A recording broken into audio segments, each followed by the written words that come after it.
Spanish and English, you can make more money, okay, being a translator. Or if you can speak French and English, you can make more money being a translator. So it's the same there. That's how people, like that's who makes the big bucks in Haiti, are translators. That's a good idea. Good question. So some can understand a little bit. Okay, I'll show you a picture here in a minute of my friend Peterson. That's in our Piece of Joy project. He does the song Head, Shoulders, Knees, and Toes. Okay, the whole time I was in Haiti for an entire week, every time I saw him, he would look at me and go, shoulders, shoulders, because he was learning that these are shoulders. Okay, and then we would go and he would say, head. Okay, so he was learning head, shoulders, knees, and toes by the song. Okay, so they do pick up on it pretty quickly. Yeah.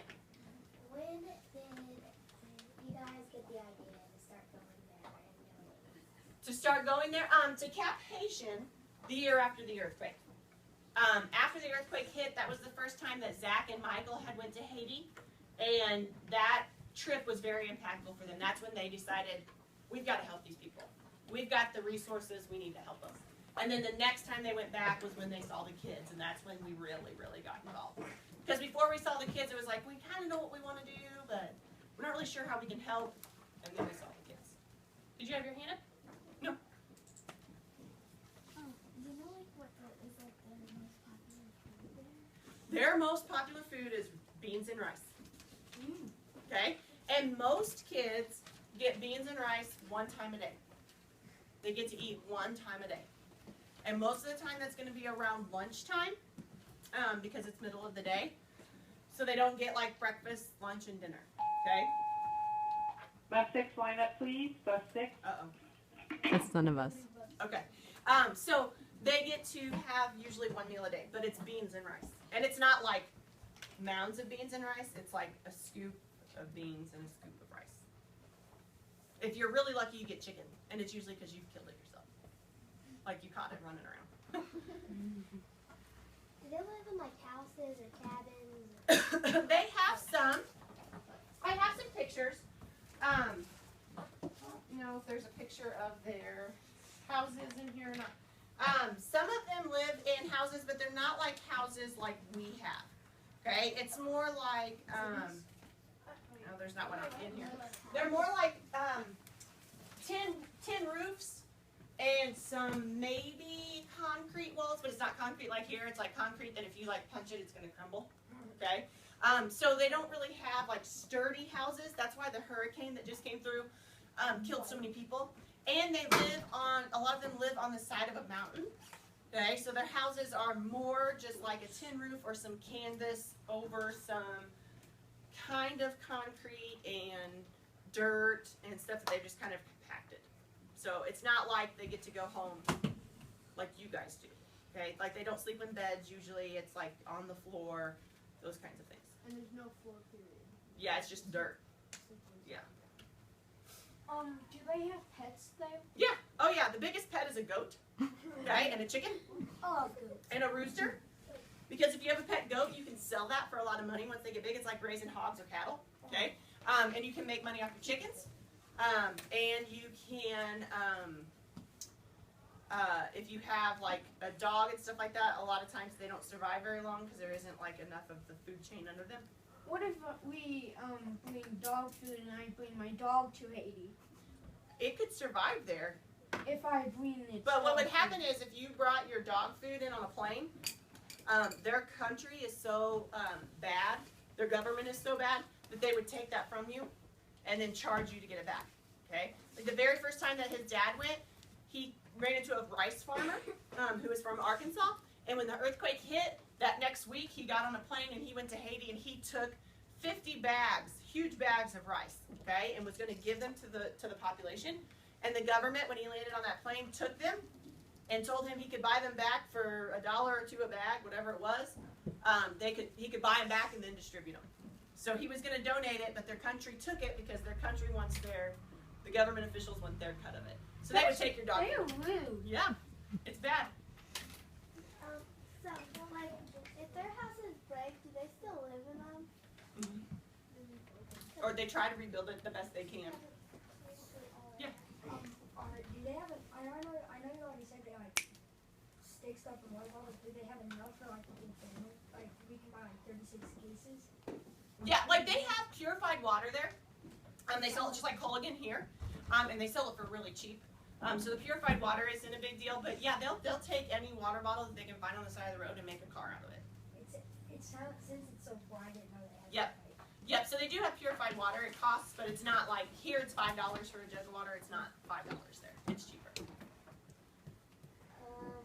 We were looking at pictures yesterday, and I saw a picture after Hurricane Matthew, and there was like a house on the side of the road, and it got so ripped up. There was a guy sleeping on a mattress on the side of the road. Yep.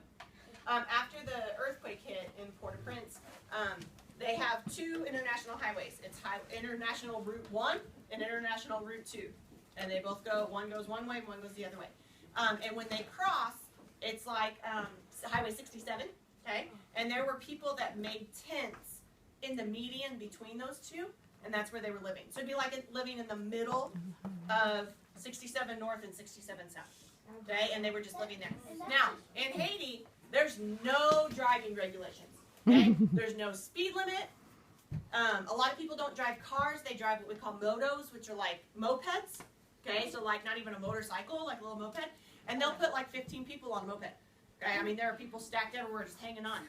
And so they'll drive those, but they drive crazy, okay? I mean crazy, like crazy, because there's no speed limit. So somebody might be going 40 miles an hour, somebody else might be passing you going 80. No speed limit. It's like a little scary. It's like there's no wall. Something I don't know if anybody does, but why don't they start something to get just a better government? They have tried, okay? In the 1800s, they split from France, and they became independent, and that's when they became the poorest country, okay? And so when they became independent, they lost any sort of government. So one guy was president forever, and whenever he died, his family just took over, kind of like a king and queen would, that just passes down in the family. Well, one of the last presidents that they had disappeared for 25 years, like just left the country. So nobody could rule because he was still the president. He just wasn't there for 25 years. So then they decided, we're going to elect a new president. Well, he didn't like that, so he came back to Haiti and said, I'm still president, after being gone for 25 years. That makes no Okay. sense. It's basically Yeah. like a president and basically not a president. Yep. And so he came back, It's like and Russia. their presidential elections are so controversial and scary that, like, when we had our election and people went out and voted, like, people still went to work, they still went and did other things. When Haiti has an election, people don't leave their houses after they vote because there's a lot of riots if their party doesn't get elected. So it's pretty scary, but it's just nobody's ever been able to sustain it since they separated from France. Pretty sad. Yes. Do they ever get to do it swimming in like lakes, or is it like too dirty? They don't swim necessarily in lakes. Well, they will swim in lakes for fun or rivers or whatever, just because they don't know any better. They don't know that it's dirty. But they do have really pretty water. Whenever I was there, we went. It would have been probably about a 30-minute trip if the roads were good. But it's like dirt, rocky, like you're doing this the whole time you're driving, and you had to go up a mountain and then down the other side of the mountain. It took almost 3 hours. But you get to this beach, and it is gorgeous. I mean, it is just as pretty blue as you could imagine, and it's so pretty. So they do have pretty parts of Haiti. There's actually a cruise ship will dock in Haiti. What's one of their options? You can dock in Haiti, but they don't let you leave that area. But this beach that I went to is on the other side of where the cruise ship comes. So it's really, really pretty, but it just takes a lot to get there. I hiked up to a really, really high mountain, one of the highest mountains. They've got this gigantic man-made concrete cross on top of a mountain. And I hiked up this mountain, and it took us 4 hours to hike up. It was really hard. And while we were hiking up, there were kids younger than you guys carrying big jugs of water up the mountain behind us because they had gone down that morning, gotten water, and they were taking it back up to their family. And they said they would do that 2 or 3 times a day. A 3-hour hike with